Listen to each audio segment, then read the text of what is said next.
Hello and welcome to my Game Room Tour 2020. As some of you might know, I did one of these videos about a year ago back in my old house, but I've since moved into a new house and I've got a new game room as a result.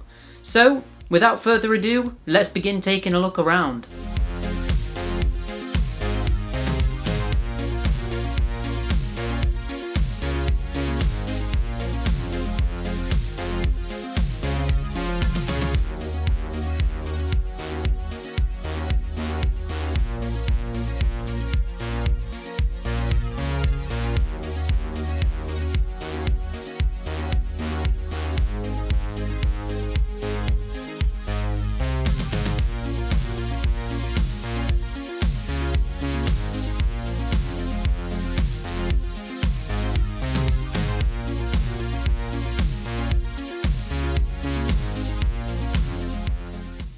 So with this game room being on the second floor of the house, it's actually got a whole floor to itself. So when you come up the stairs, the first thing that you see are these shelves here, which I've used to display some of my console collection, as well as some figures on top too. So as you can see, I've got my Nintendo handheld collection here. I've got the 3 Game & Watch systems that I own there, Mario Bros, Donkey Kong and Snoopy Tennis, which is a little bit of a random one. I've got every main iteration of the Game Boy, all the way from the original blocky Game Boy to the Game Boy Advance SP. And then I've also got an original DS there as well. Moving along, we've got my PlayStation VR headset, which I use quite occasionally. I want to start using that a little bit more, but I feel like we're going through a bit of a dry season with the PSVR games. Hopefully when the PS5 comes out, there'll be more of those PSVR games coming out, hopefully with a new headset as well. That'd probably get me back into the VR scene a little bit. Then as we move down and across, we can see some of my console collection. So we've got the N64 and the NES. We've got the original Crystal Xbox and 2 Xbox 360s. The reason that I've got 2 Xbox 360s is because one is my old console and the other one is my girlfriend's old console, and I just decided to keep both of them because they're not really worth selling or anything now. You won't get very much for them, so I think it's better to just keep them there as like a collector's thing really. Then we've got the PS2 Slim and an original PlayStation. Again, it's a similar situation with the original PlayStation. I've actually got 2 of those. One of them we'll get to later, and the other one is just there, more as a display piece. And then we've got my mini console collection. So I've actually got the PlayStation Classic, the NES Classic, and the SNES Classic, which don't get used all too often, but I probably would use them if I was going to play an SNES game, for example, that wasn't on the Switch. At the very bottom of the shelf we've got my game book collection. Stuff like strategy guides and art books are kept there. I've actually got quite a lot of these now, not many others would fit there, so hopefully I don't pick up too many in the near future, otherwise I'm going to have to find somewhere else to put these. There's then my 3DS consoles kept there. I've got a grey one and a blue one, again because me and my girlfriend both played on the 3DS, so we needed 2 consoles. And there's also my unboxed Game Boy and DS games kept down there as well. I've got quite a lot of those and I wasn't sure entirely how to display them in a way that looked good, but I think I've come up with a decent enough solution for now. And then finally, at the bottom right of the display shelf, we've got the Nintendo GameCube. I used to use this as one of my main consoles that was plugged into the TV, but I recently got a Nintendo Wii, which is backwards compatible with the GameCube, so there's not much reason to have it on my main TV unit anymore. So all of the consoles that are on display here aren't actually plugged in, and the wires are kept downstairs in a cupboard that I'll talk about later. And these are basically all the consoles that I'm using as display pieces rather than ones that I actually use. We'll get onto the console setup where they're actually plugged in a minute. But yeah, I think this makes for a good display and a first thing that you see when you come up the stairs and first enter the game room. I think it looks quite appealing. On top of the shelf I've got all of these figures, just some like collectible bits like the Crash Bandicoot NECA figure, a statue of the devil from Cuphead, that sort of thing, all from game series that I enjoy playing. We've also got this sign up here where you can swap out the letters to change what it says. What I tend to do with this is make it say the name of an upcoming game that I'm looking forward to. So at the moment it says Animal Crossing because I'm looking forward to Animal Crossing New Horizons. I think that's going to be pretty good, maybe even one of the best games of the year, if it lives up to my expectations anyway.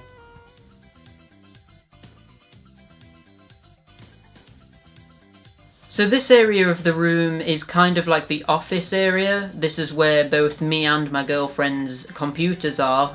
Mine is used for video editing and making thumbnails and that kind of thing. And my girlfriend has a blog, so she uses her computer to do stuff for that too. Really, I want to start using my computer to do streams in the future. But something we kind of need to sort out for this game room is making the internet slightly better. Because obviously at the moment we're in the attic room and it doesn't quite reach this room to the degree that I would like it to. So as far as improvements go, that is one thing that I want to get sorted out in the near future. I don't really use my PC for playing games on anymore because it's quite underpowered. I've had my computer for about maybe 6 years at this point, so yeah, it's pretty dated as a gaming PC. It can run some games if they're a bit older, but really I just tend to use it for the video editing stuff nowadays.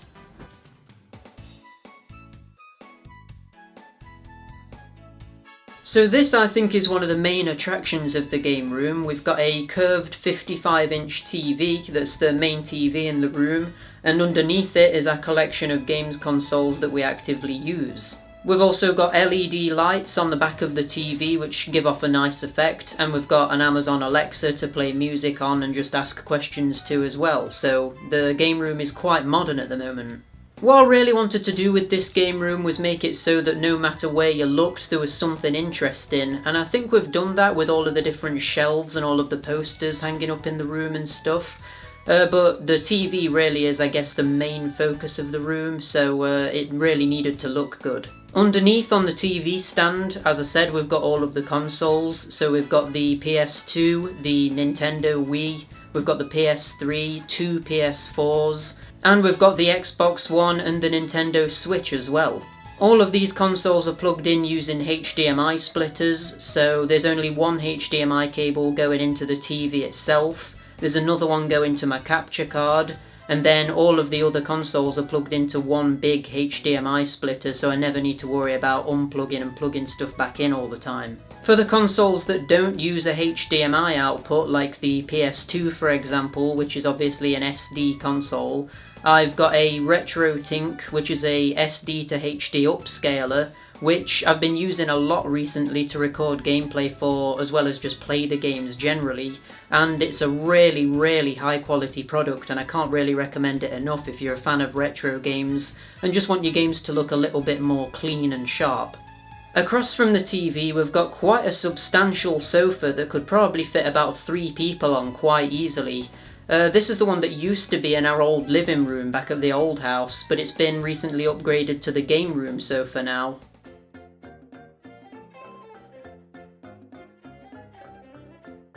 This is probably another one of the most standout bits of the entire game room, the game shelf.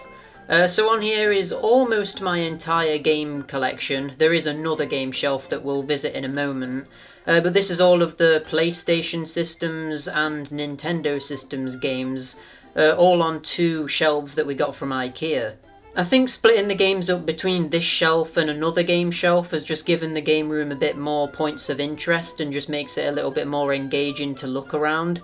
So I think that's a good idea. It does make the game collection look a little bit smaller, but I think it looks better as a whole.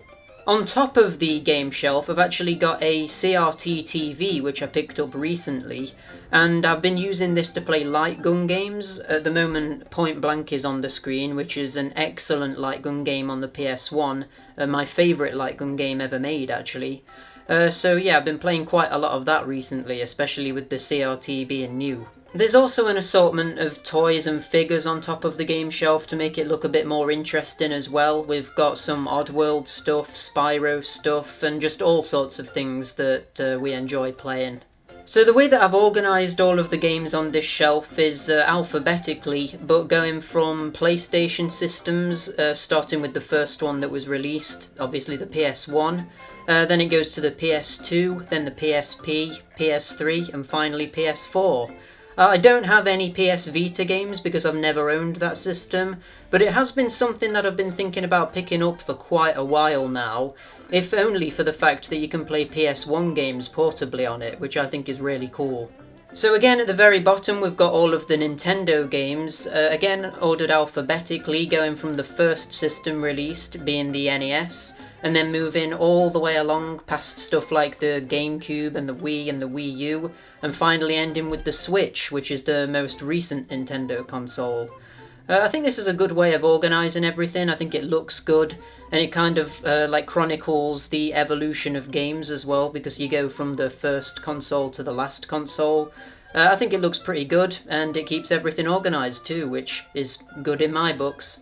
If you want to know more about my game collection and all of the consoles I've got, I have actually done a blog post on my old blog where I have just literally listed every single console and every single game that I own on those consoles, and I still to this day keep that updated. So if you are ever interested in looking at my collection and how big it's gotten, I'll leave a link to that in the description to keep you updated. So the last bit of the game room is this weird quirky little area that's above the stairs. So right now as I'm looking over there, I'm looking at the display cabinet with all of the consoles on that I showed you earlier, just to give you a bit of an idea of how the room's mapped out. This area of the room is a home at the moment to the other game shelf, which is where the Xbox games and PC games belong. On top there's a bit of a Yoshi collection going on as well, just because I for some reason get given like loads of Yoshi stuff, and I don't really know why, because he's not like my favourite character or anything, but it's just become like the sort of inside joke I guess with my family and friends. Another thing that I'm wanting to do to this area soon is get a new poster for this area behind me, because at the moment this is kind of just like a blank bit of wall and it looks a bit weird considering that there's posters on all of the other walls. So yeah, it's just a matter of keeping an eye out for a poster of a game that me and my girlfriend both like at this point. But something we have done to give the room a little bit more character is we've painted two of the walls to make like a feature wall, just to brighten it up a bit and again make it look a little bit more interesting. Something that I do plan on doing in the future with this area of the room is eventually getting an arcade cabinet to put in this section here, because I think it would fit perfectly and just complete the look of the game room. The only issue with this, and the reason that I've not already done it by now, is the fact that arcade cabinets can be ridiculously expensive, especially if you get in the official ones and not an emulation one. So I'm not entirely sure what route I'm going to take with this. I might end up just getting one that's an emulator, just for the sake of getting one that's cheap and that can play multiple games. But me and my girlfriend have got our eyes on the Pac-Man arcade 1-up cabinet, so who knows, maybe soon we'll get our hands on that. At the bottom of the game room stairs, you've kind of got this bonus area where it's basically the understairs cupboard, but it goes quite far into the stairs, so it's actually quite a big room, which is useful for storing like wires and all of the filming equipment, and just some boxes as well to display nicely in the cupboard. So we've got like boxes for Joy-Con that we sort of collect. We've got boxes for limited edition games like the Fallout 4 Pip-Boy edition. And just stuff like that. It's just a handy storage area, and it's nice to not have to keep that stuff in the game room itself. So yeah, that's actually worked out really well having this little area. We also have this set of drawers in here, which is where we keep all of the game controllers and peripherals that we use. So we've ordered it so that the Nintendo Switch stuff is at the top, then it moves down to PlayStation, and then it's just kind of general other controllers when you get lower than that. So yeah, it's pretty organised, and it's easy to find what you're looking for.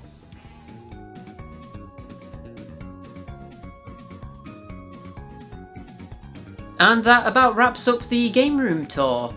As far as changes I want to make to it go, I want to get some kind of lights for above the TV, like maybe something to do with Pac-Man or something like that, just something that's instantly recognisable as being game related.